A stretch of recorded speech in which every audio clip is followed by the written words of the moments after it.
Hi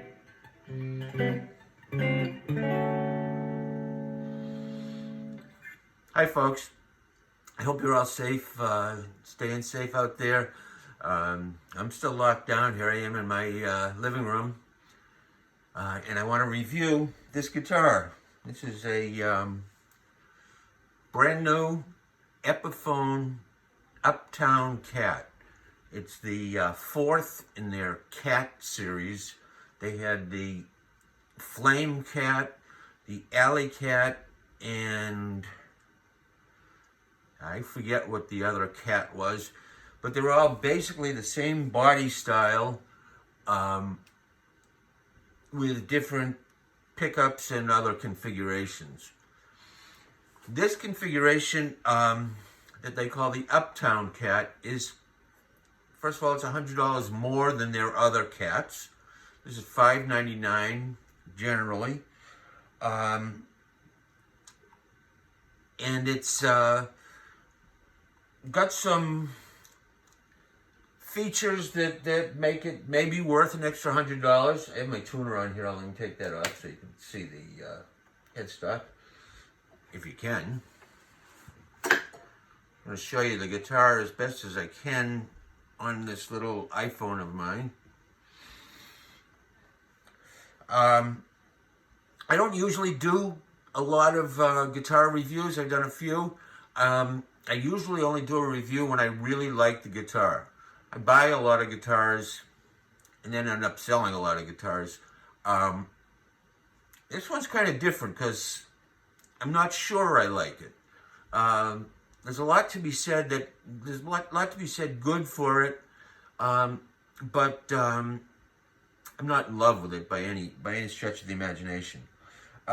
First of all, I'll give you the basic specs. It's a small, semi-hollow center block construction with a C-shaped neck, which is something different for Epiphone of late.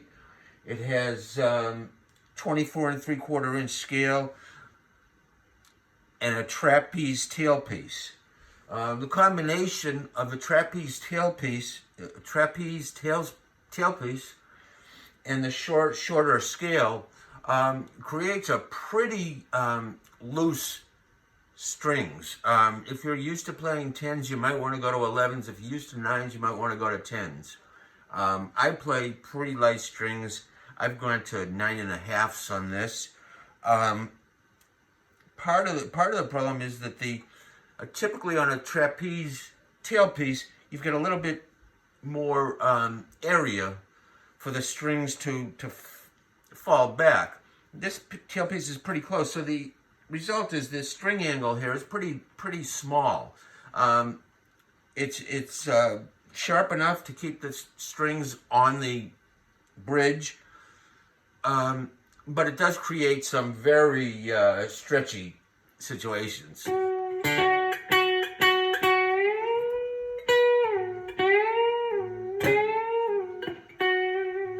I think, if I'm not mistaken, I'm bending that up a fifth. And that's pretty good, if that's what you like. It has medium jumbo frets, a 12-inch radius neck, and an ebony neck, which is really nice, particularly these days when a lot of the guitars you get are some alternate rosewood type of thing, like Brazilian cherry or Pau Ferro, which I'm not a big fan of. Ebony makes a nice addition. It's also more expensive, so that's part of the cost. They've also blinged out this guitar in a big way. All of the models come in metallic colors: metallic gold, metallic blue, metallic red, and a metallic green. I got the metallic gold because I love gold top guitars. But the combination of the gold top guitar, the gold hardware, maybe just a little bit too much for me. I'm particularly the pickups, since they have no pole pieces, no adjustable pole pieces. They just look like a big solid gold block. It just creates a lot of gold on the guitar, and I'm not crazy about the way it looks. I didn't mention that the pickups are Pro Mini Bucker, which is Epiphone's name for the Gibson mini humbucker that was used on the Firebird. Has no pole pieces. It's a pretty high output pickup. Creates a lot of output. The design of the guitar is it's supposedly part of Gibson's new line of not copies, but versions of mainstream Gibson guitars in Epiphone. They put this in that category, but there is no Gibson guitar that looks anything like this. In fact, the only guitar I can think of that this looks like is a Gretsch Anniversary Junior, and they have a number of single cut juniors that use the same basic shape, and this is exactly the shape and size of the Anniversary Junior. It has a binding with a double black binding that's pretty typical of a Gretsch guitar. So I think the look that they're going for is that Gretsch Anniversary Junior look. It's nice and lightweight, probably right around 7 pounds, maybe it's 7 1/4. It has, if you can see this, it has this tin plate Epiphone logo. It's kind of a retro look, although I've done some research and it wasn't very common in old Epiphone guitars. There were some 60s models that used it. Actually, I think it was their cheaper models that used the tin plate logo. I get Grover tuners, which work very well. A nice bridge, the typical Epiphone Tune-O-Matic bridge. I have master volume, neck volume, this is the neck volume, bridge volume, and master tone. That's a very typical, again, Gretsch configuration, and it's one that I love. It gives you the opportunity to adjust the balance of the two pickups and still adjust the volume here. In this case, I'll back off the treble pickup. I'm in the middle position. I'll back off the bridge pickup a little bit and play.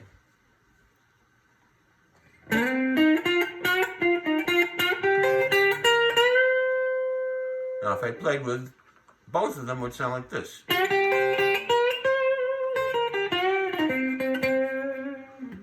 If I back off the, if I back off the neck pickup,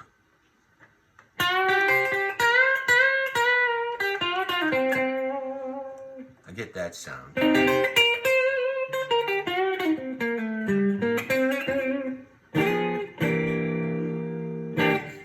Now the amp I'm using is a cheap Vox modeling amp, and I have it right now. I have it set at virtually no drive, and the sound that you get at the clean level is kind of a nice clean sound.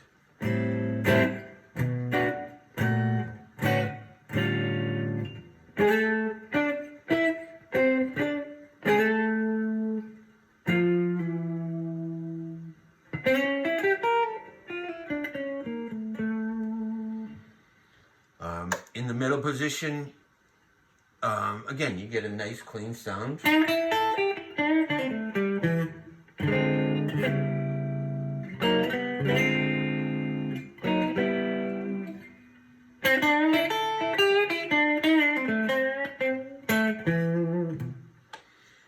in the neck, you get a nice clean neck sound.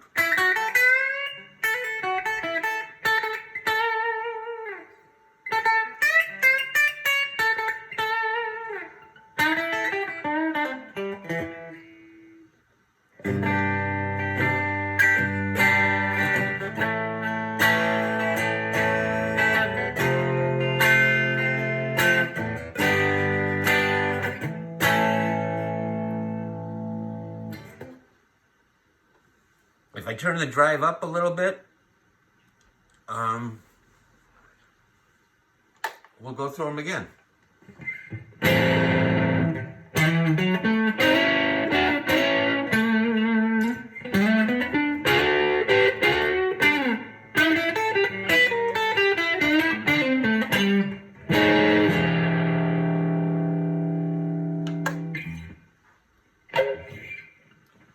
In the middle position.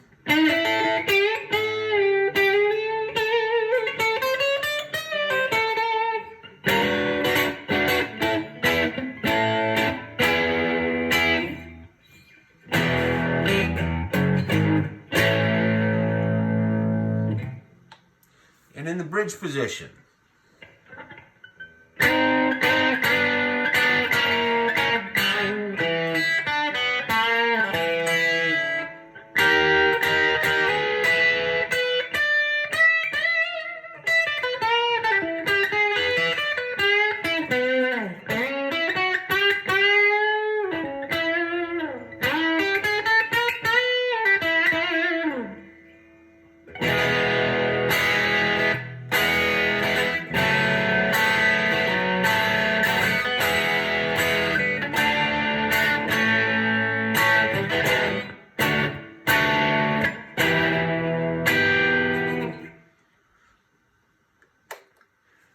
Now we'll go to a full-on overdrive, which is really what I think this guitar really excels at. It really has a nice overdriven sound. I don't usually play in this kind of sound, but when I play this guitar, I just can't help playing this kind of sound.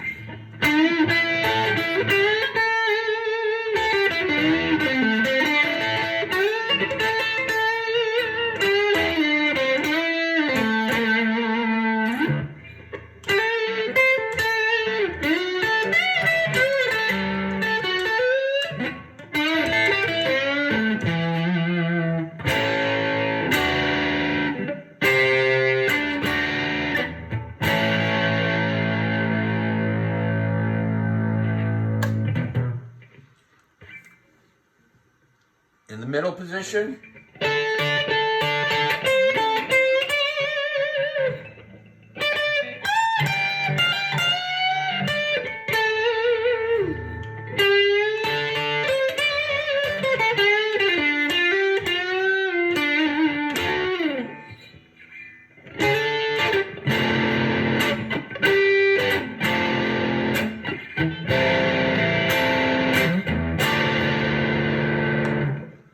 And in the bridge position.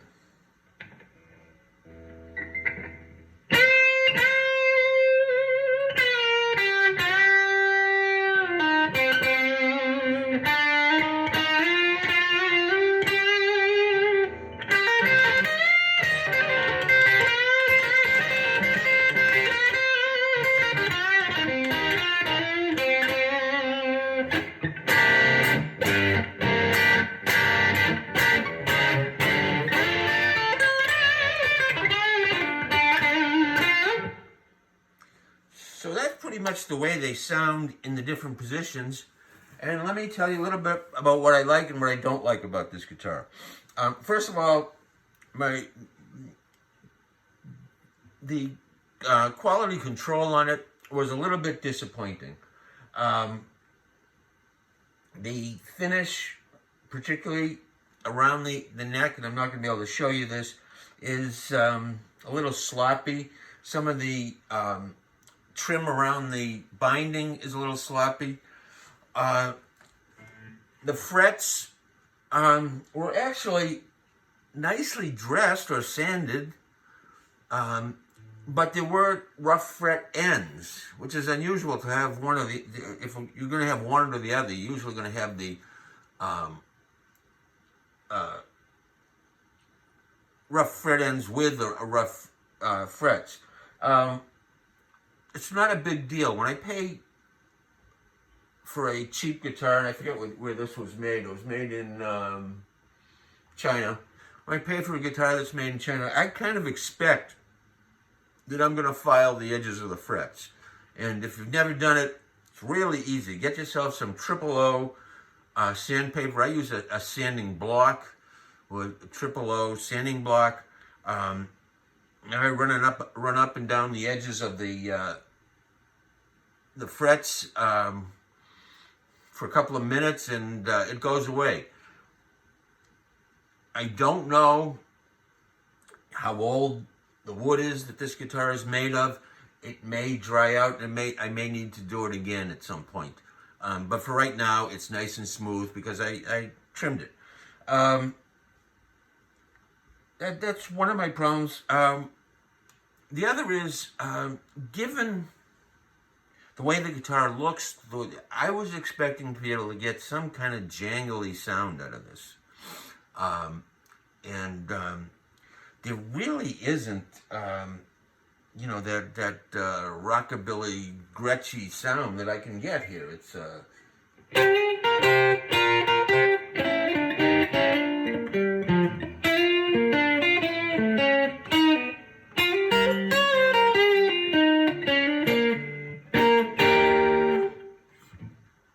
that's about as close as I can get.